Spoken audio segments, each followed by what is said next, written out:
so this is the vulva. I thought we could do a little show and tell, since this week everybody in Malaysia damn invested in the female genitalia.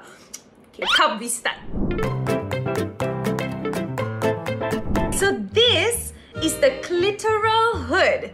This fella, right, is like a flap of skin that goes back and forth to protect the clitoris, which we will get to next. The clitoral hood is there to prevent irritation or arousal of the clitoris when you don't want it. But when you're aroused, it will slip back to expose the clitoris. This is the clitoris, which is the pleasure center.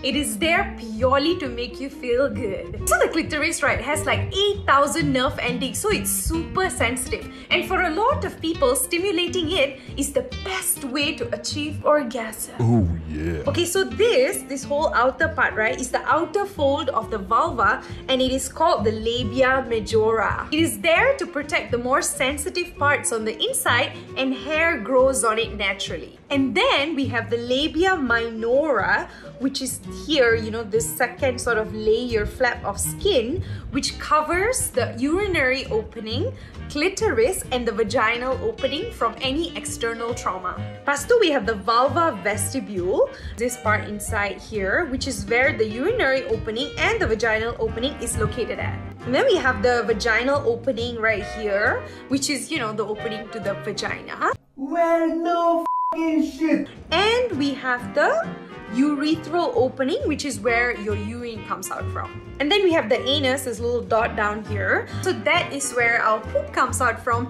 and it can also be a pleasure center. So a lot of us actually refer to the vulva as vagina, and that's technically incorrect. I do it too, I know, I'm trying to do better. The vulva is just the front and external entrance. So the vagina is actually the elastic muscular canal that connects the vulva to the cervix. Vagina is the birth canal, also where your menstrual blood comes out through when you're on your period, and it is for insertion. So intercourse, sex toys, tampons, menstrual cups, all that goes into your vagina, not vulva. Vulva is the outside. Okay, say it with me, kids.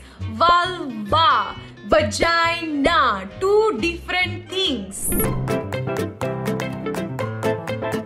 Like so many of you, I've always been annoyed at the fact that sexual education and body parts have always been looked at as such taboos in Malaysia. We censor and ban information in the name of culture and religion, and that has created so much confusion, and misinformation is spreading like wildfire. If we don't know or understand our body parts, you know, like know what's normal, what's not, embrace it, then how on earth are we supposed to live with it confidently and ensure we're healthy?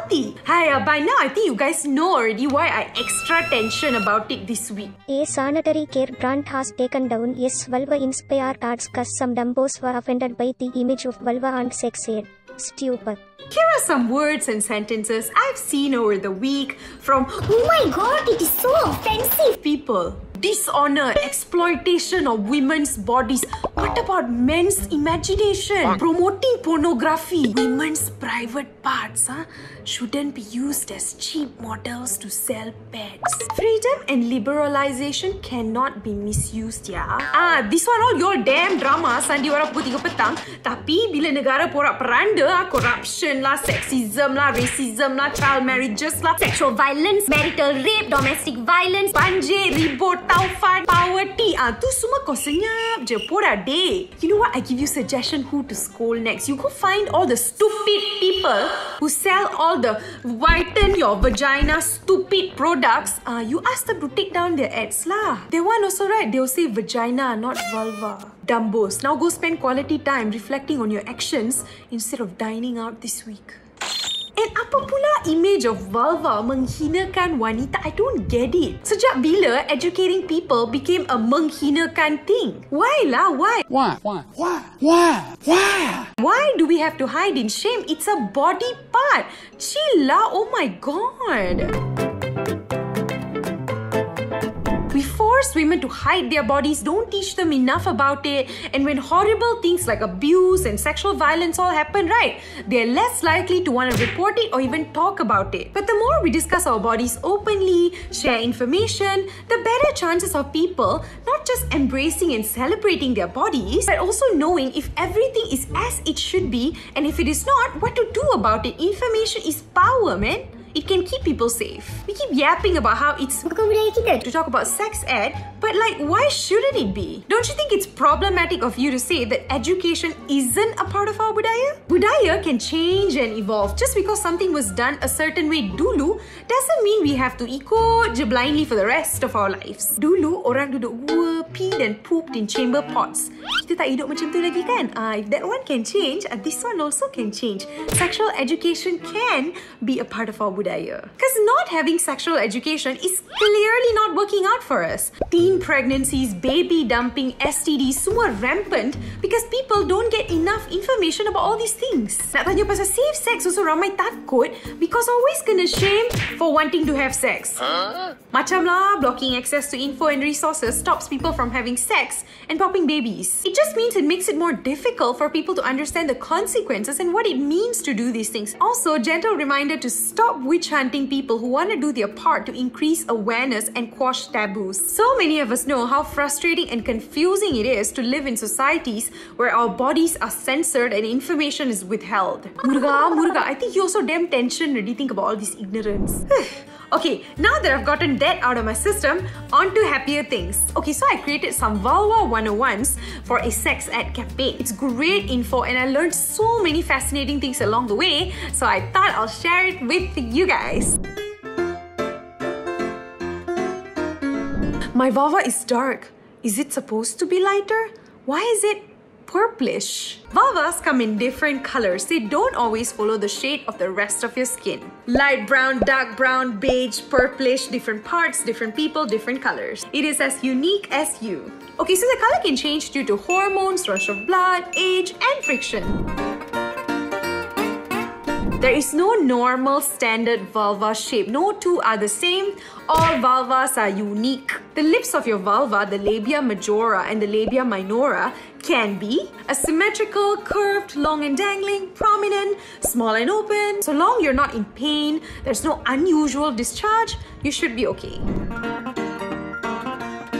Does the size of my vulva matter? Women are already subjected to a ridiculous number of unrealistic standards, and that sucks. So no, the size of your vulva doesn't matter. And just a little reminder, your vulva size doesn't depend on your body size. And childbirth doesn't alter the size of your vulva. The muscles will just relax and it will like kind of contract back later.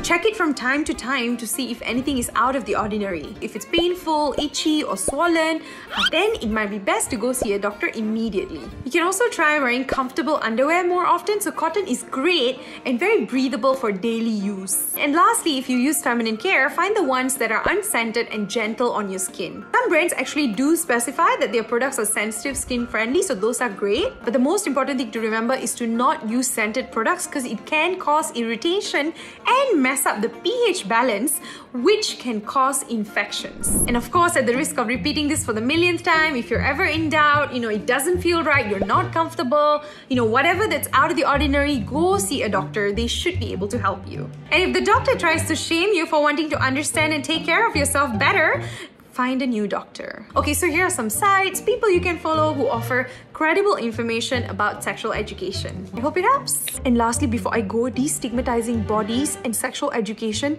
can help keep people safe.